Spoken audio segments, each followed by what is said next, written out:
Olá, sejam todos bem-vindos à nossa aula de História do Cristianismo, raízes da nossa fé, na nossa Constante TV. Nós estamos trabalhando com este tema de História do Cristianismo desde o primeiro século até o iniciozinho do quarto século com Constantino, o aparecimento dele. E hoje nós vamos trabalhar com o desenvolvimento da igreja no primeiro século. Então eu começo a falar com você o tema de hoje. O tema é como se desenvolveu o cristianismo no primeiro século. Como se desenvolveu, né? E nós vamos aprender então como é que foi essa evolução. Como é que começou de 12 para 120, para 3.000, para 5.000, para a multidão, como diz Atos dos Apóstolos. Como é que sai de Jerusalém para a Judeia, para Samaria, até os confins da terra? Então é essa evolução que o livro de Atos dos Apóstolos nos traz este conhecimento. Então, nós vamos ver esse versículo aqui, ó, muito conhecido. Você conhece Atos capítulo 1, versículo 8. Mas vocês receberão poder ao descer sobre vocês o Espírito Santo e serão minhas testemunhas tanto em Jerusalém como em toda a Judéia e Samaria e até os confins da terra. Esse versículo mostra mais do que o revestimento do Espírito Santo para a igreja, para o cristão testemunhar. Ele apresenta um mapa. O mapa de Atos dos Apóstolos. A evolução geográfica que começou primeiramente em Jerusalém, com os apóstolos, depois avançou de Jerusalém para a região da Judéia e Samaria, e por fim aos confins da terra. Atos termina com Paulo em Roma, preso e pregando livremente, como diz Atos 28.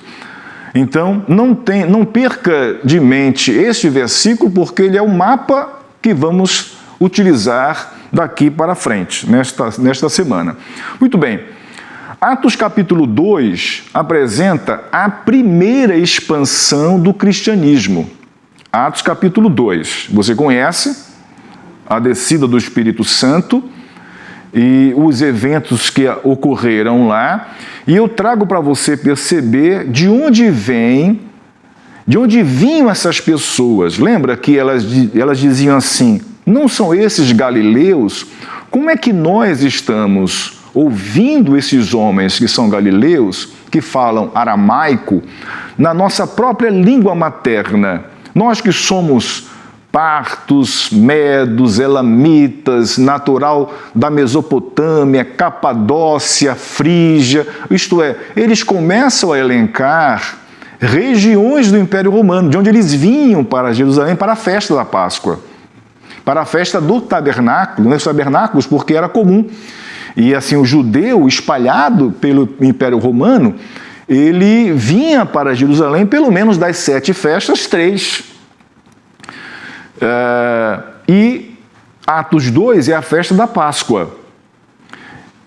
Em seguida teria a dos tabernáculos, e assim por diante. Então você veja, Jerusalém está ao centro ali, e você tem gente citada em Atos 2, da Arábia, Elamitas, Média, olha onde fica Pártia, Ponto, Capadócia, Ásia, Frígia, Panfilha, atual Turquia, você tem no Egito, a Líbia, você tem Roma, isto é, gente por todo o império que ouviu acerca da glória de Deus, da mensagem dos apóstolos. Então eles ouviram e voltaram para as suas terras e levaram o evangelho já convertidos. A prova disto uma delas é a Igreja de Roma. Não há qualquer evidência historiográfica que que Pedro fundou a igreja de Roma, e nem Paulo.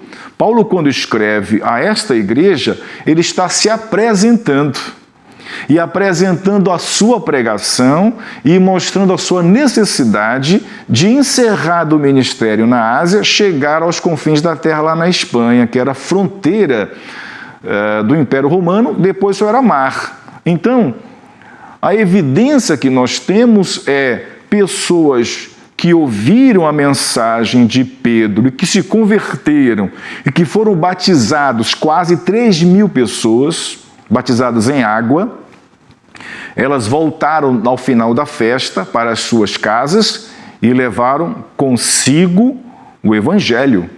E quando chegaram, começaram a pregar e começou a disseminar o Evangelho por todo esse vasto Império Romano. Então esta é a primeira dispersão do cristianismo, isto é, começou em Atos dos Apóstolos. A segunda dispersão do cristianismo é de Atos, eu coloquei o versículo 1, para ficar redondinho, mas é do 2 em diante até o capítulo 12 de Atos.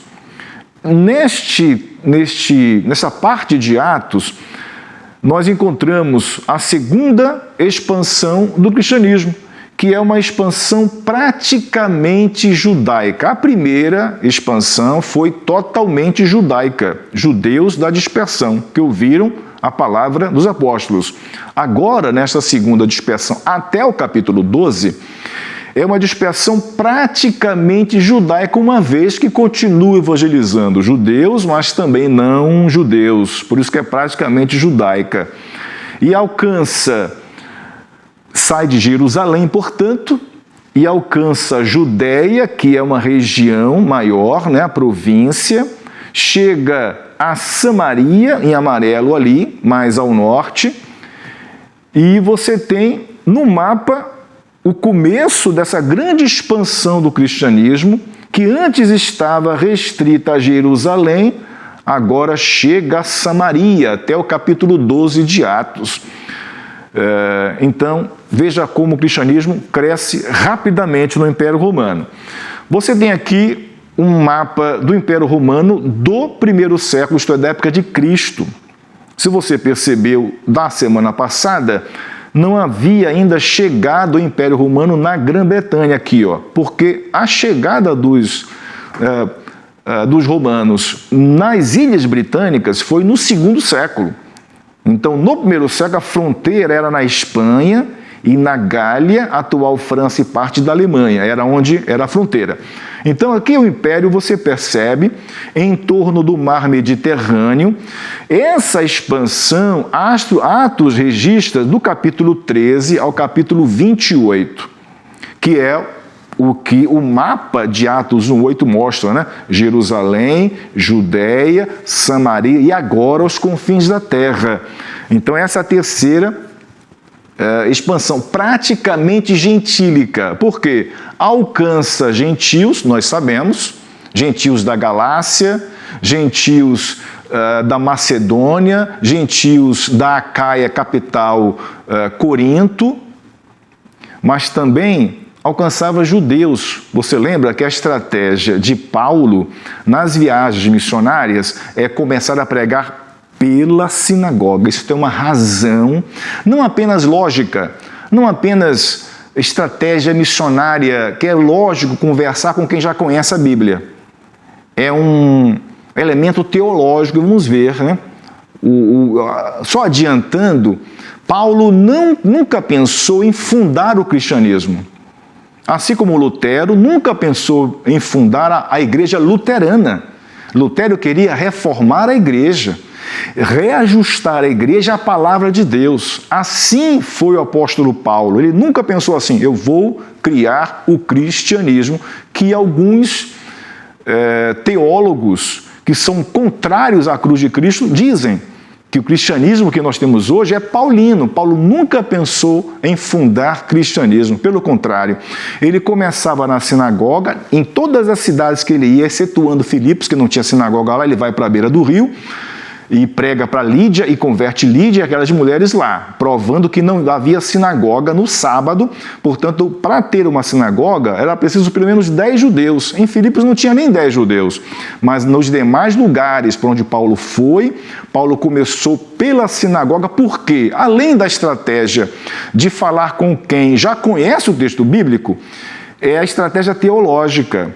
Paulo queria que os judeus entendessem uma coisa, que o Mashiach que eles estão esperando já chegou em Jesus Cristo, e que a lei que eles se abraçam e que querem alcançar uma vida de salvação cumprindo a lei, Paulo diz, não precisa, que a lei não teve esse propósito, porque a salvação é unicamente pela fé no Messias, Jesus de Nazaré, que está aqui.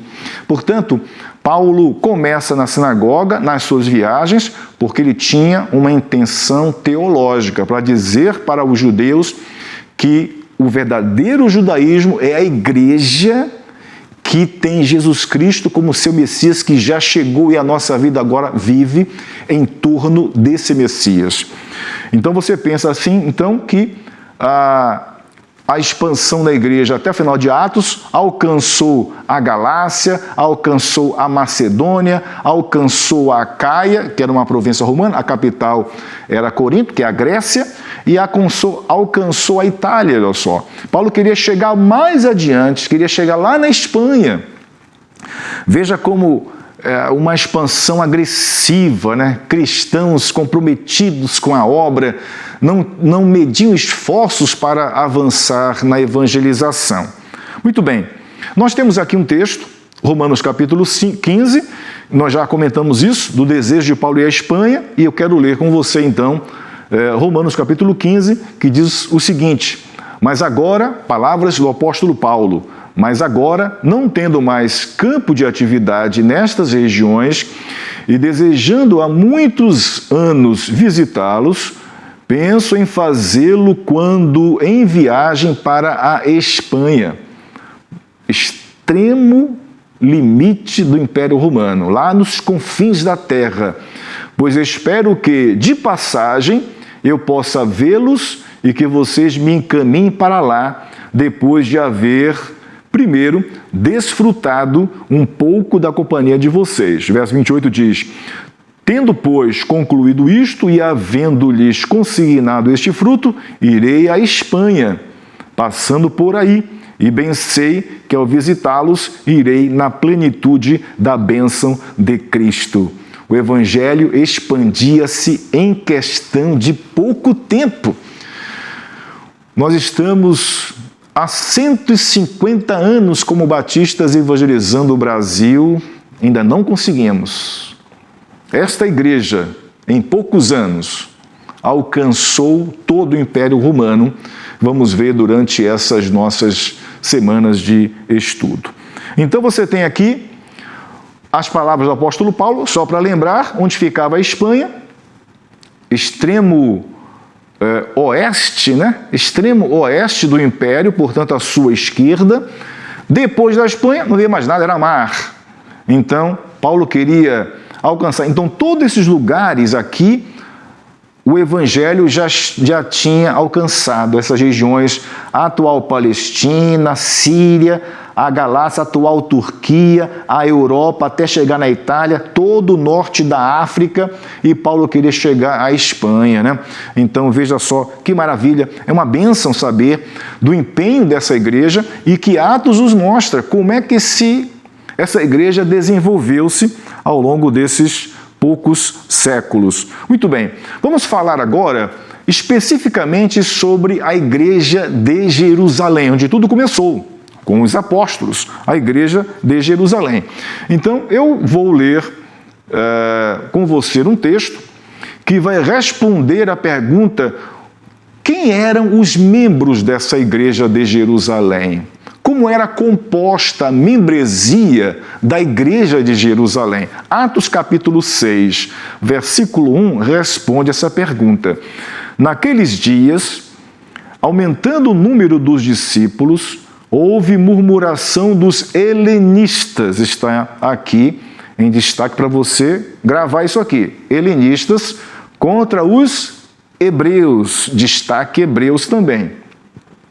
Porque as viúvas deles estavam sendo esquecidas na distribuição diária. Você conhece o texto?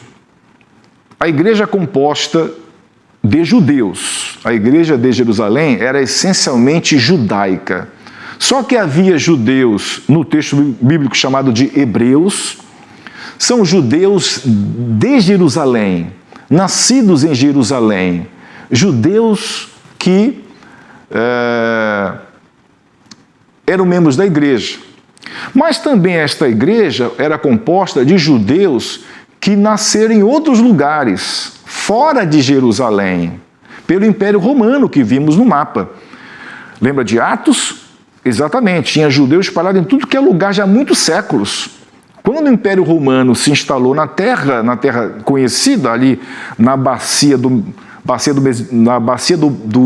Mar Mediterrâneo, você tinha judeus espalhados pelo lugar todo. Então, esses judeus foram se convertendo e foram chegando para dentro da igreja. E agora esta igreja de Jerusalém, essencialmente judaica, tinha judeu chamado de hebreu, o judeu nascido em Jerusalém, e judeus da diáspora. É um termo técnico para dispersão, judeus que nasceram em outros lugares. Como hoje, nós temos judeus alemães, judeus franceses, judeus brasileiros, são judeus pela religião, mas são brasileiros, são alemães, são franceses, são poloneses e assim por diante. Assim, essa é a realidade aqui de Atos, capítulo 6. Judeus helenistas, esse nome helenista vem de Hélade, vem de helenismo, isto é, lembra de Alexandre o Grande, que herdou do seu pai, Filipe II, o projeto de unificação da Grécia. Filipe II conseguiu fazer isso. Ele desceu da Macedônia ao sul da Grécia e unificou. Alexandre o Grande construiu mais do que isso, bem mais do que isso, construiu o império. Quando ele avançou e conquistou onde hoje é o Império Romano, era o Império Grego. Egito, Galácia, Ásia Menor, Palestina, a Mesopotâmia, tudo era do Império Grego. O Alexandre, portanto, queria helenizar essas regiões. Como é que é? O que é helenizar? É uma pessoa que vive na cultura helênica, grega. Ela agora se veste como grego, ela come as comidas de grego, ela participa dos jogos e assim por diante. Então, o judeu que era nascido em regiões que não a Judéia, especialmente Jerusalém, era chamado de judeu helenista. Vou dar um exemplo de judeu helenista. Apóstolo Paulo era um judeu helenista. Ele é da cidade de Tarso. Tarso é uma cidade na região da Cilícia, portanto, ali perto da Capadócia, perto da Síria. Naquela região ali, ele era um judeu, portanto, embora educado em Jerusalém, é de nascimento Tarso, portanto, é um judeu da diáspora, um judeu helênico. Então, a igreja de Jerusalém compunha-se desses dois grupos, judeus, chamados de hebreus, nascidos em Jerusalém, e judeus helenistas, nascidos em outro lugar. Todos eram judeus. Aqui nós encontramos um episódio de dificuldade, né? De um reclamando do outro, que não vale a pena a gente entrar nesse ponto. Aqui está, portanto, de onde eram esses judeus, olha só, espalhados pelo Império Romano, como já conhecemos esse mapa. Vários lugares do Império Romano vinha judeu, eles vinham desses lugares e agora eram membros da igreja. Qual é a primeira igreja cristã fora da Judéia? Nós temos essa referência em Atos capítulo 8, foi na cidade de Samaria. Filipe foi à cidade de Samaria e anunciava Cristo ao povo ali. As multidões unânimes davam atenção às coisas que Filipe dizia, ouvindo-as e vendo os sinais que ele fazia. E houve grande alegria naquela cidade. Portanto, Samaria foi a primeira igreja cristã fora de Jerusalém. Só para você relembrar, onde fica Samaria, você tem a Judéia aqui e Samaria nessa parte amarela, tá certo? Muito bem. Com a conversão de Paulo, para frente, portanto, do capítulo 9 para frente, a igreja vai se tornando cada vez mais gentia, avançando para fora da Palestina. Afinal de contas, ele era judeu, ele era apóstolo dos gentios. Então você tem aqui mais um exemplo de igreja avançando para fora da Judéia, em Damasco agora, na conversão de Paulo. Veja em Atos capítulo 9. E depois de comer, sentiu-se fortalecido.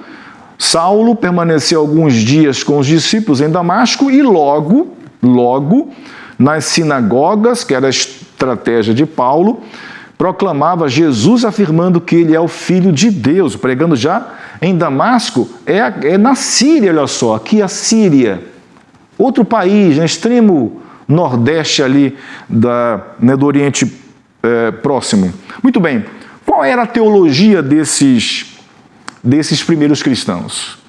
Que teologia, que doutrina eles nutriam? Que pregação eles tinham de maneira efetiva?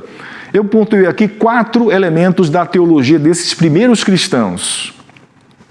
A primeira teologia deles: não criam que pertenciam a uma nova religião, se viam de fato como judeus. Já disse isso aqui.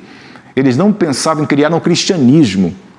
Essa separação foi historicamente necessária, porque ficou incompatível caminhar os dois juntos, gentios, cristãos e judeus. Portanto, mas no começo não. Eles entendiam-se o verdadeiro judaísmo, compreendendo Jesus como Messias. Portanto, eles não pertenciam a uma nova religião. Eles eram judeus. Paulo fez voto em Cencreia, Paulo fez voto em Jerusalém, levou outros judeus da igreja de Jerusalém para fazer voto. João ia orar com Pedro na hora nona no templo, na hora do sacrifício. Eram judeus, eles não queriam fundar uma nova religião. Esse é um ponto importantíssimo, tá certo? Para a gente considerar. Segundo ponto teológico: Pedro, Tiago, João, Paulo, Estevão, Filipe não negavam o judaísmo, mas afirmavam que a era messiânica havia chegado. Eles não falavam mal do judaísmo, eles não negavam que era a raiz deles, era a história deles, mas eles pregavam o quê? Que a era messiânica chegou, portanto, o judeu tinha que reconhecer em Jesus Cristo que a era messiânica havia chegado. Terceiro ponto teológico dessa igreja do primeiro século, especialmente de Atos dos Apóstolos. Em outras palavras, os primeiros judeus cristãos foram perseguidos não porque se opunham ao judaísmo, mas porque pregavam que Jesus cumpriu as promessas feitas por Deus a Israel. Esse é o ponto. Esse é o ponto. Foram perseguidos porque pregavam Jesus Cristo como Messias e a salvação mediante a justificação pela fé e não pelo cumprimento da lei, que era tão cara para aqueles judeus, né? E, por fim, continuavam guardando o sábado, fazendo jejuns e votos de consagração pessoal e frequentando o templo, embora também se reunissem no primeiro dia da semana, conforme Atos 2, 46. Você percebe que esses judeus cristãos eram judeus? Paulo nunca falou mal da lei. Paulo nunca falou mal da lei. Ele diz que a lei é boa, que a lei é santa. Qual é a crise de Paulo com a lei? Na verdade, não é com a lei, é com o mau uso da lei. É entender que eu posso ser salvo simplesmente por cumprir a lei, e é impossível cumprir a lei porque ela é o ponto máximo da santidade divina. Então, Paulo cumpria a lei na lei moral, não a lei cerimonial, mas que apontava para Jesus, né? A gente lê, portanto, Atos 2,46, que já citado, diariamente, esses judeus, como é que eles viviam? Diariamente perseveravam unânimes no templo, isto é, eram judeus. E eles frequentavam o templo, talvez, eu digo até com certa certeza, eles não mais sacrificavam, porque eles entenderam que o sacrifício agora é a morte de Cristo. Tudo bem, mas eles iam para o templo para orar e para pregar. A exemplo de Atos 3, Pedro e João foram para o templo na hora, olha, hora nona, 3 horas da tarde, 15 horas. Por que na hora exata da oração judaica? Porque eles eram judeus, portanto, perseveravam unânimes no templo. Mas também, como diz o texto de Atos, partiam pão de casa em casa e tomava as suas refeições com alegria e singeleza de coração. Esta referência a pão de casa em casa, bem provável que seja a ceia do Senhor.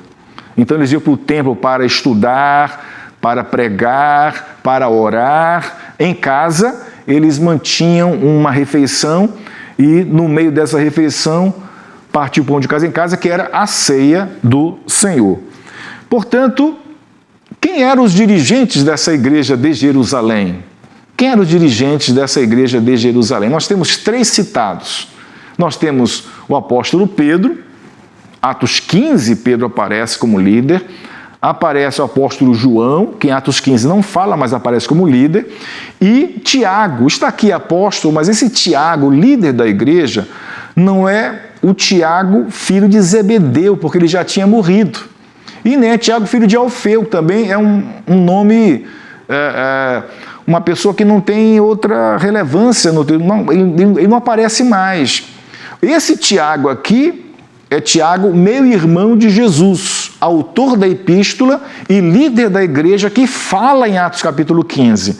Então esses são, segundo Paulo, as colunas da igreja. A liderança da igreja, portanto, é da apostólica. Veja esse texto de Gálatas 2:9. E quando reconheceram a graça que me foi dada, Tiago, Cefas e João. Quem é Cefas? Outro nome para Pedro. Cefas é nome judeu e Pedro é nome romano. As pessoas tinham essa realidade, né? Tinha mais de um nome. Alguns acham que Deus mudou o nome de Paulo, né? De Saulo para Paulo, talvez confundindo com Abraão, Sarai, Sara. Nada disso. Paulo era o nome romano e Saulo o nome judaico, Shaul, da herança de Saul, que eram reputados colunas, estendendo a mim, a Barnabé, a mão direita da comunhão, a fim de que nós fôssemos para os gentios e eles fossem para a circuncisão. Portanto, essa é a igreja de Jerusalém. Espero que tenha contribuído nesta semana. Espero você na semana que vem para continuarmos essa maravilhosa caminhada sobre a história da igreja. Deus abençoe.